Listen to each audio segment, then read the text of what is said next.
Natural gas usually looks like this. In fact, you can't see it at all unless it's burning. But at 260 degrees below zero Fahrenheit, natural gas will look like this, a clear, water-like liquid. I turned it to a liquid in this device here. The droplets you see forming on those tubes there are natural gas, the same fuel that cooks your meals and heats your home. Now, here our vocabulary gets a little bit confusing as we talk about two distinct states of matter, liquid and gas.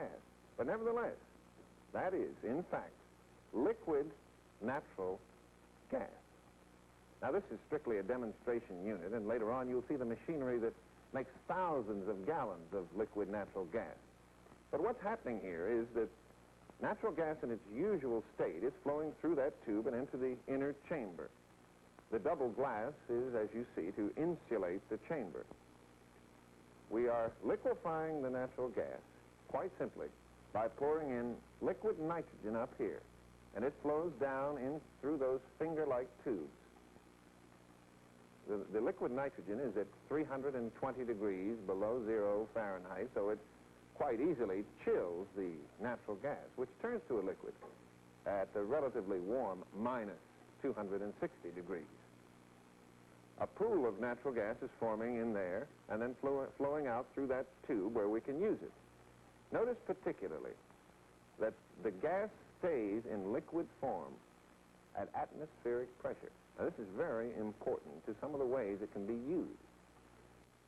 The liquefaction of natural gas is a product of the space age, and without meaning to come up with a pun, space is one of its major benefits. A great amount of natural gas can be contained in a relatively small container. Here is where natural gas in liquid form is stored in New York City. Inside this insulated storage tank is 1 million cubic feet of liquid natural gas. When it is vaporized to be used in the gas mains, it is equal to 600 million cubic feet. Now, one of the important things about liquefied natural gas is how easily it can be handled. And I don't mean that literally, because that's a shortcut to frostbite.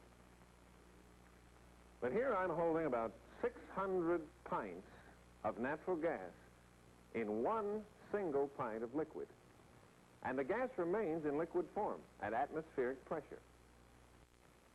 How safe is liquid natural gas? Well, with 600 cubic feet of natural gas condensed into 1 cubic foot of liquid, that's a lot of potential energy. But as a liquid, it won't burn. And as it evaporates, it simply drifts away because it's lighter than air. Pure natural gas in its natural state will not burn. I fill this beaker with water. I'm going to force the water out by replacing it with natural gas in its gaseous state.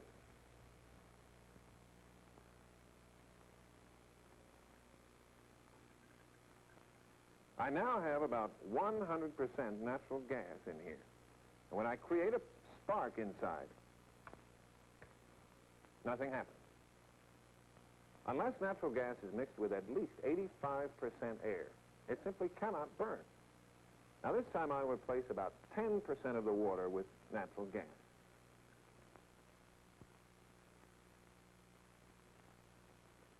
Because natural gas is lighter than air, I can just turn the container upside down.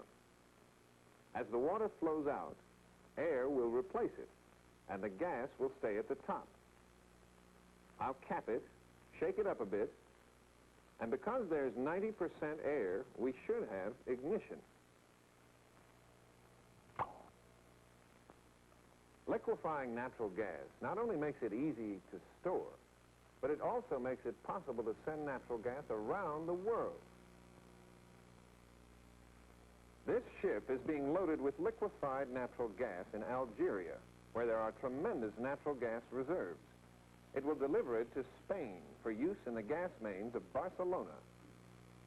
Natural gas is not only the cargo, it also runs the ship. The boil-off from the liquid gas is used to drive the ship's engines. After the ship has been unloaded, there will be enough residual gas in the hold to power the ship back to Algeria. The liquefaction of natural gas has, in fact, brought about entirely new distribution possibilities. Gas companies are no longer restricted by their gas mains, since areas that could never be reached by pipeline can now be supplied by truck, barge, or railroad car, as well as by ship. The door has really just opened on this product of space-age research. Because it holds more energy per pound than the fuel used for jets, it's being considered to power the supersonic transport planes of the future. But many of the possibilities for natural gas in this new form are still to be discovered, and we have just begun to look for them.